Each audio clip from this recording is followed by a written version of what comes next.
This is the McKinsey podcast, where we help you make sense out of our world's toughest business challenges. Welcome to the show. I'm Lucia Rahili. And I'm Roberta Fasaro.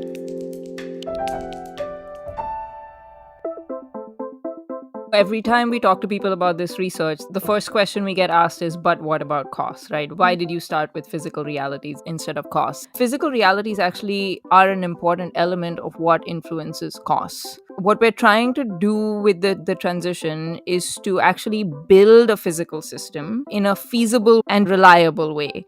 That's McKinsey partner Mekhala Krishnan. She's talking about the physical hurdles obstructing our progress to achieving net zero, things like power plants, steel, cement. She joined senior partner Humayun Tai and me to discuss McKinsey's latest report about the physical challenges of our energy transition. In our second segment, how can CEOs and their boards work better together? Senior partner Celia Huber joins to discuss. Humayun, Mekhala, welcome back to the podcast. Great to be here. Thanks for having us. So we have certainly published quite a bit in recent years on the incredible challenge that is the energy transition and on what leaders can do to accelerate our progress toward net zero. But the two of you recently co-authored some new research with colleagues from the McKinsey Global Institute, wrestling with this challenge in a different way than we have in the past. And you call this report the hard stuff, by which you mean the actual physical realities that need to be reckoned with in order to transform our global energy system successfully. Tell us about this new report at a high level and what prompted you to grapple with net zero in this way. Mekhala, let's start with you. Often, this research and this area of work focuses on what we might poetically call the abstraction of future net zero scenarios. Essentially to say, imagine a world in 2050 and then the pathways to get there. So in some sense, what we wanted to do with this research is turn that logic exactly on its head and do instead a pragmatic reality check of the transition as it stands today and what it would take to accomplish it. We decided to start with the physical realities of the transition, by which we mean, what do we actually need to build? Where are we on building that? Does what we build work? How do we get it to work? And so it was these very physical questions baked in physical realities that we wanted to grapple with. Now, why did we decide to do this? If you look at the energy system of today, I think one of the things that's underappreciated about this system is that it's an eye-wateringly vast and complex physical entity.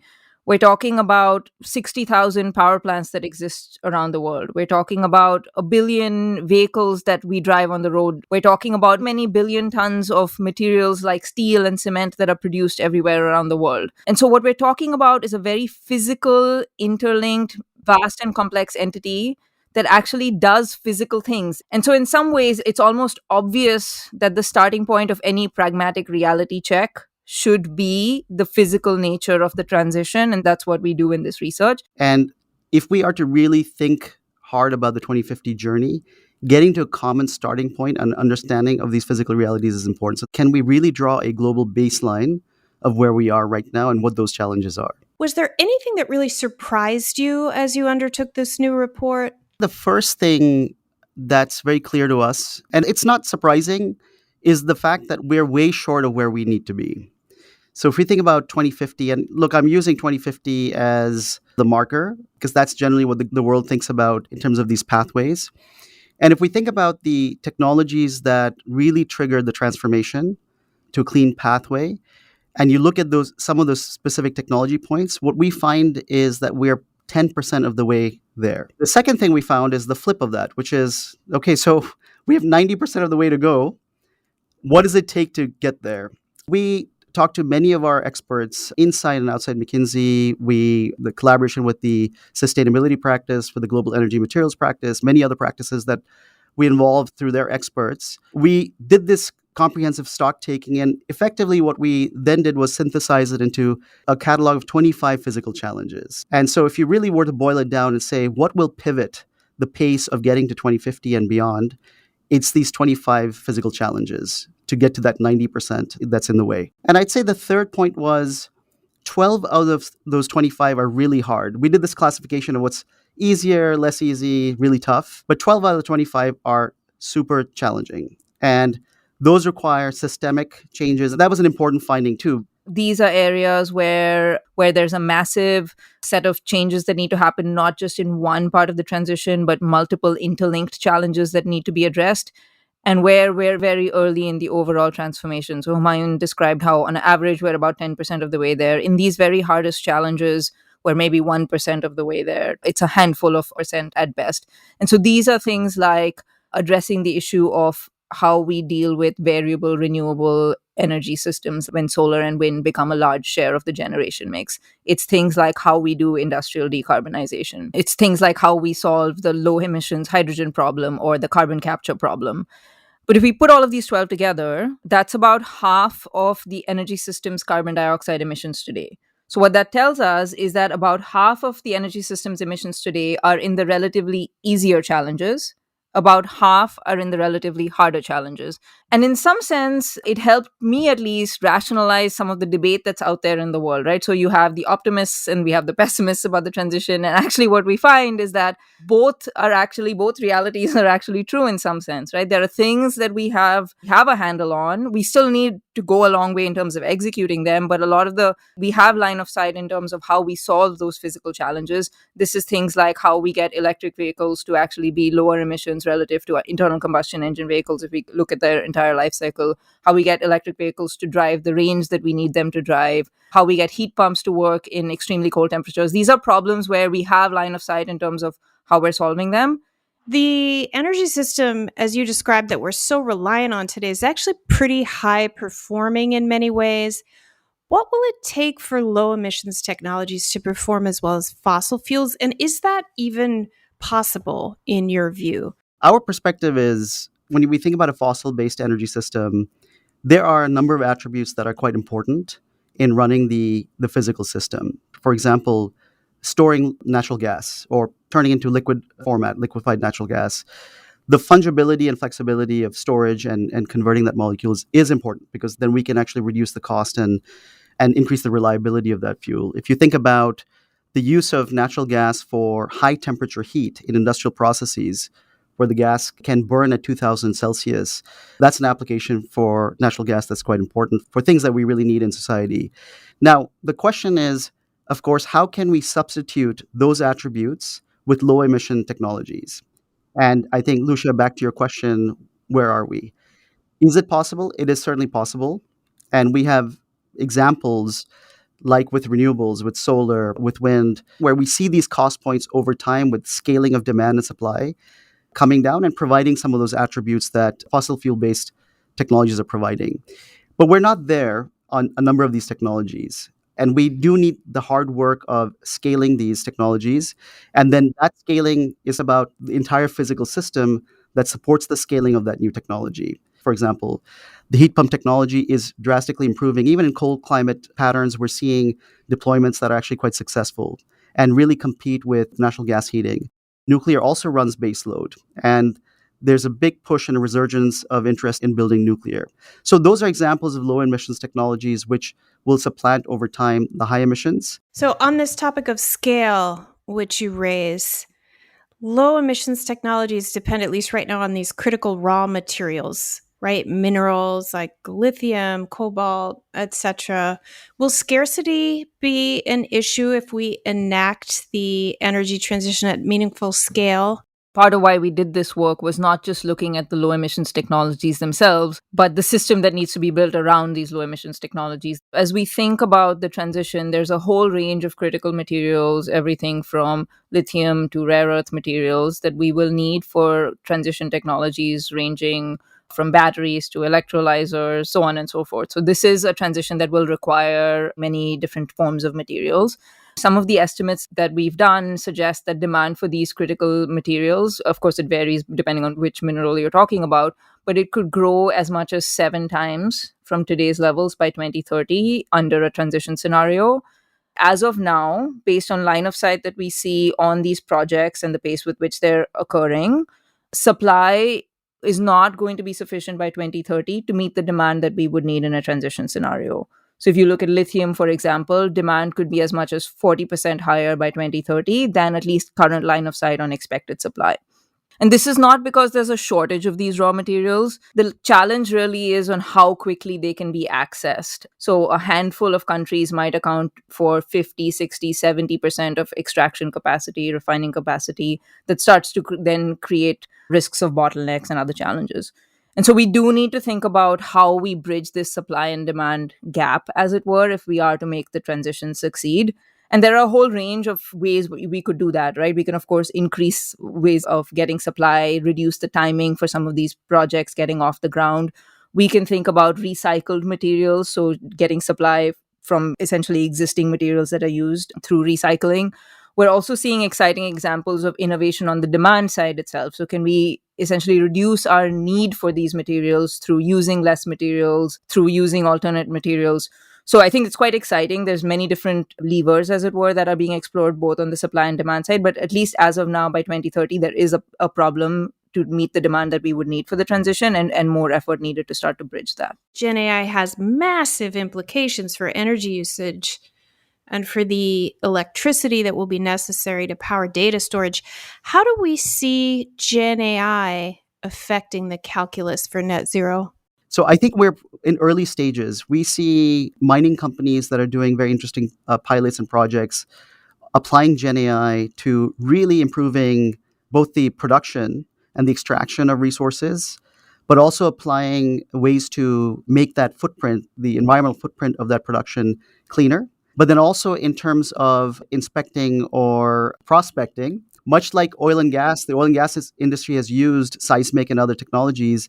The use of Gen AI in prospecting for new deposits, really increasing the likelihood of good deposits, low-cost deposits, and getting that time to market down. So we're seeing a wide variety of Gen AI use cases. We're supporting many of these clients on pilots. So the question is, Lucia, how fast will that scale? I think that's the ultimate question. What we're talking about under any strong energy transition scenario is a power system in 2050 that is five times, I'm just talking about just gigawatts installed, 5 times bigger than the power system of today. And if you look at just the low emissions portion of that, so things that would come from solar, wind, and other sources that don't have emissions, that scaling would be 10 times the amount of today. So I think, yes, in the near term, data centers, Gen AI really are shifting the energy demand profile.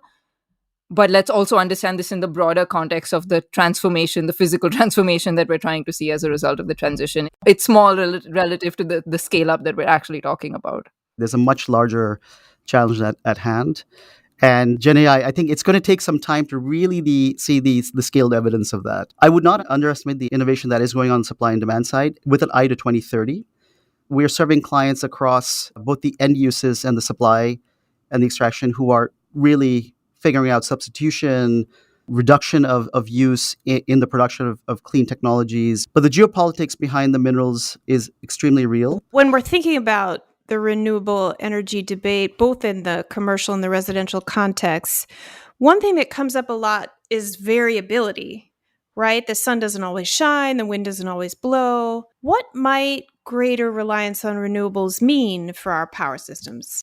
The nature of these physical challenges, meaning the sun doesn't shine, the wind doesn't blow, means that the response to that needs to be handled as a system response, right? So it's not substituting existing coal gas power one for one with solar wind, but actually rethinking how you design the entire system around it, both on the supply of power, but also demand for power.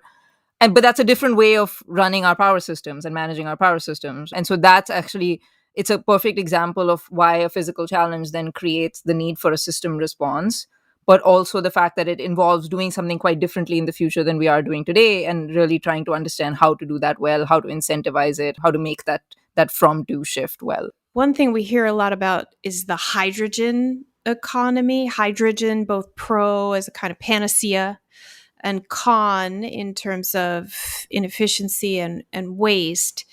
Is hydrogen actually effective, and what does the potential realistically look like there? Hydrogen has a very important role and you have to think about it from a use case and application perspective. So if you think about mobility, use of hydrogen there for mobility, it's in the money in terms of when we run the economics. If you think about ammonia conversion, and transport. It's in the money in many of the geographies and sites we think about. It has a role to play, and you have to get specific around which use cases. And we ultimately think that to get to the final 10%, so if I go back to we're at 10% of where we need to be, we have 90% remaining, about 10 of that 90% is going to require something like hydrogen to really make ends meet. And that speaks to the physical characteristics, back to the physical challenges of hydrogen. On the positive side, hydrogen is a lighter molecule, is more fungible, and you can actually use it for various applications. Now, the one challenge with hydrogen, again, from a physical system perspective, is that there's a lot of leakage along the way. So the actual efficiency of hydrogen, round-trip efficiency, I think we're still working on to make that really efficient. So that's kind of one physical challenge. The other physical challenge is the infrastructure behind it. So you may be able to produce it at the point of production and use it, but if you need to transport it, then the infrastructure that's required, and it's very much like the EV discussion, the electric vehicle discussion that we see, a bit of chicken and egg. There's not enough production there to then incentivize the infrastructure that goes behind it. Similarly for hydrogen, and it's, of course, this is a more careful molecule that you need to manage from a safety perspective.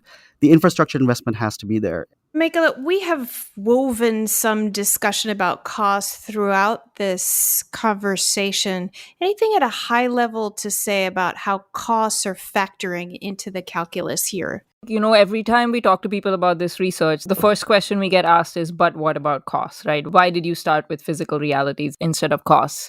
And so my response to that is, firstly, we've done a variety of research on costs. So just an example, one of the pieces of work we did a few years ago looked at a whole range of spending on the power system, on electric vehicles, on buildings, so on and so forth. And we found that if you look at those systems today, we're spending about $5.7 trillion on both high emission spending, so things like gas power or internal combustion engine based vehicles, and some low emission spending that's starting to occur. Going forward over the next 3 decades, that $5.7 trillion would need to rise to $9.2 trillion under a transition scenario. But more importantly, we also need to change the nature of that spending. So today, about 75% of that $5.7 trillion is going to high emissions spending. Going forward, 75% would need to go towards low emission spending. So it's not just a scale up of capital, it's a reallocation of capital. I think what I would say about costs in the context of this research is, firstly, costs are not everything, right? What we're trying to do with the transition is to actually build a physical system in a feasible way and do that in a reliable way. And so it's understanding the nature of that physical transformation that needs to go hand in hand with the cost discussion that this research focuses on, because it is the hard tasks of deploying billions of electric vehicles and putting tons and tons of steel in the ground as we build new facilities for power and new industrial facilities. The other thing I would say is that costs are influenced by a whole variety of factors, but physical realities actually are an important element of what influences costs. So if we think about carbon capture as a technology, for example, carbon capture as a technology works really well when the exhaust gas that you're trying to capture has high concentrations of CO2. The chemistry works much better at high concentrations of CO2. It works less well at lower concentrations of CO2. But what that means is that at lower concentrations of CO2, you need to spend more energy to capture the carbon. You need different and more expensive forms of equipment. You might need more equipment. And all of that then raises the costs of carbon capture. So the very physical reality of how the capture process works actually influences the cost. And it's these types of physical realities and their interaction with cost that this research also sheds light on. More generally, and again, both of you have been in this space for quite some time, how have you seen the overall dialogue about the transition evolve over the past, say, 3-4 years? I see a very bifurcated conversation happening. On the one hand, it's encouraging to see the amount of commitment from private, public, international, national organizations continue. If you think about the momentum at COP28, it was very impressive. In fact, just a data point, if you think about COP26 in Glasgow, where the discussion of methane just started, just in 2 years, it led to a methane pledge at COP28. So I look at those markers, Lucia, in the last few years and say, this is real, the commitments are real, there's a real substantive conversation happening about how to get to 2050. So that's great. On the other hand, with the macro shocks, with the geopolitical situation, with this concern around these physical realities and system resiliency, all of those things, I think, have in the last 2 years really pushed the conversation around what are the limits that are going to get in the way and how do we pragmatically think about overcoming those limits. You alluded to macro shocks, disruptions, et cetera. Those are affecting the net zero transition. They're also affecting, in general, the operating environment for CEOs. In your view, what should CEOs be doing differently based on this latest research, the hard stuff? I would say, first and foremost, what this research does with the 25 challenges is give CEOs a playbook of what actually needs to get solved and how it needs to get solved, not just as individual pieces, but the pieces fitting together. And so what CEOs can then do with that is to say, let me parse out my decarbonization journey in some sense. Let me think about things that are relatively low-hanging fruit, where we have the technologies and I can focus on execution. And then for the harder challenges, let me try and understand how to tackle those challenges. What we also talk about in the research with those challenges is that a lot of these the harder challenges require solving big technology gaps. It's how do you decarbonize steel and cement and solve the variability challenge in solar and wind. So these are hard technical challenges. What the research also points to is that solving those technical challenges does not just mean individual technological innovation. Yes, we need better density of batteries, and yes, we need to improve electrolyzer technologies, but we also need system-wide innovation. And that, of course, means collaboration. It means collaboration across their sector, collaboration across their supply chain, with investors, with policymakers. And so this is really, at its core, a big system shift. And so CEOs will also need to build that muscle around how to partner and how to collaborate. Companies that have higher emissions and have the aspiration to reduce using a set of technologies, what we do hope is that this report helps those companies and those CEOs think about the plan and really figure out, is the plan, which may have been done in the last couple of years, but how risk abridged is that plan, or how risk proof is that plan? So that's one thing perhaps that comes out of this. The second thing is, from an investor standpoint, because there's so much discussion and we do so much work around clean tech investments, innovations that are happening either for private capital or for small startups or large companies that are getting into these technologies. We are hoping that the categorization of the 25 and the focus on the 12 brings more of the conversation on what's needed for that innovation and what's the role of financing and then policy to really unlock the physical challenges. And that's a whole part of the ecosystem, obviously, that is critical that we aim this research towards. Humayun, Mekhala, thanks so much for joining us today. Thank you so much, Lucia. Thank you. Next up, how can CEOs and their boards improve their relationship? Senior partner Celia Huber joins our managing editor, Laurel Moglin, to discuss.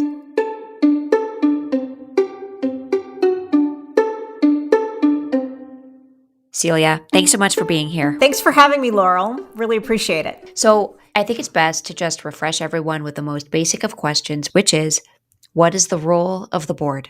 That is either a simple question or a very complicated one, Laurel. The role of the board at its most basic is for overseeing and guiding the company's strategic direction, ensuring its success, and maybe the most important is figuring out the CEO and CEO succession. All of this is put together to safeguard and look out for the interest of stakeholders, in particular shareholders, but also what we see now is boards have evolved to think about the broader implication to stakeholders, not just the direct shareholders. That seems so significant, such a critical change in a priority, I would think.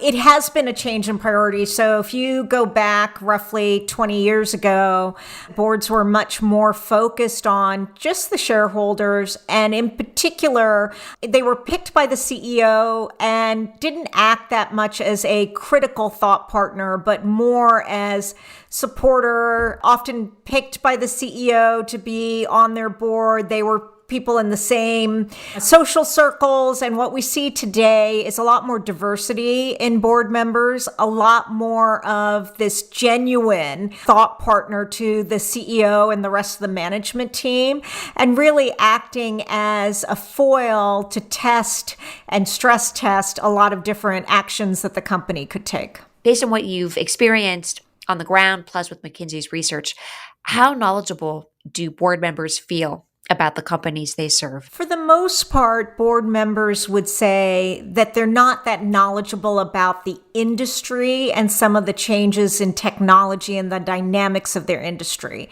Onboarding and continuing education for board members is a number one priority that we hear from board directors to stay abreast of current issues, and in particular, to stay abreast of changes in technology and the industry that they're in. So it sounds like there's a lot of opportunity for CEOs to collaborate more effectively with the board. So big picture, what would you say CEOs need to do to achieve that ideal partnership? So today, most board members say that being a board member is getting more complicated. The issues are more complex. They're spending more time, roughly 30 days a year. I think there are a number of things that are stylistic depending on the CEO, but fundamentally there needs to be an ongoing trust-based relationship between the CEO and the management team with the board. So what do I mean by that? Understanding that questions that come up in the boardroom are not personal attacks, that there is a level of collaboration, asking questions back and forth, and also on behalf of the board members that they understand where their role ends and management's role begins. So a second thing that the CEO can do is just plainly share insights and learnings that they have about the company and how they're moving forward. An example of that might be continuing education, a board offsite where there's a half day spent on understanding how AI might affect the business. It also could be, depending again on the CEO's style, regular meetings, one-on-one, once a year. I know CEOs who do that. And also board memos that come out either monthly. I have a CEO that spends a lot of time texting their board with hot topics as well. So there's a lot of interaction that can be there. I think what underpins all of this is a level of transparency. And without that level of transparency, the conversation doesn't hit the most important issues, and you don't really cultivate that trust that I started with. I might also say that CEOs that are confident in their role, we see them often bringing in outside either advisors or thought leaders that take a different perspective than the company. So to push and pull on where do we think the future's going and what are the scenarios that are important to us. So the few times that board and CEOs meet, they have to make their time count. What is the best way to prep for board meetings? I think this comes right back to communications. So what directors tell us over and over again is that they don't want to be buried in information that is not relevant, and they don't want to walk through pages and pages of PowerPoint with the management team. They want to understand the context for the discussion, and the pre-reading is a prerequisite for that. And then in the board meeting, they want to use it to discuss the most important issues and risks related to the topic at hand. There is a lot of diligent preparation on the management team's part, and they are often as frustrated as the board members of getting to the right balance of how do we communicate what you need to know at a high enough level so that it's not too voluminous, but at a low enough level that the board can understand the key issues. If we start with a short note of, in looking at this issue, here's where the management team sees our strengths, our opportunities, and any risks, as well as how does this affect how the business model that we're in creates value. That can be a very short piece of cover memo or even the synthesis of the executive summary. So one of the things I've talked to with some of our clients is always having a return on invested capital tree or some other depiction of how profit is made, where expenses fit into the business model, so that you can literally say this topic is moving these two branches of the tree. Okay, so we've handled the prep. Now, what's the best way to run the meeting? First, CEO and the chair together set the agenda. So the CEO can direct the conversation to make sure the things that we talked about in the prep are coming out in the discussion. This level of facilitation doesn't just fall on the chairman of the board or lead director. It's also for the CEO, who knows both their team and the issues better than anyone else in the room. Also making sure that quieter board members have a chance to get a word in edgewise, that the CEO, he or she, understands what the questions are that have been brought into the room, so that those questions are answered dynamically, keeping an eye on the time to make sure that happens in an efficient manner, making sure that their team, if they're not directly answering the question, either jumping in to say, look, actually that question we don't have an answer to, or that question's a little bit tricky, and directing the management team member to get into the part that might be a little bit more complicated for the board. I also think the CEO, before closing the meeting, should work with the chair to recap not just decisions that were made, but important issues that they're going to see again. And we know that relationships are two-way. What can that board do, or what can board members do to be the best partner to that CEO and that company? It's a two-way street, yes, but the boards have a fiduciary duty to do their best. What does that mean? They should not just do the reading that the company gives them, but they should be actively seeking information, whether that's in the Wall Street Journal about what's happening to competitors, a news feed on what's happening in the industry, going to other of their board meetings and bringing back ideas on governance that works well from other companies that they're familiar with, and also making investments in education outside of the boardroom.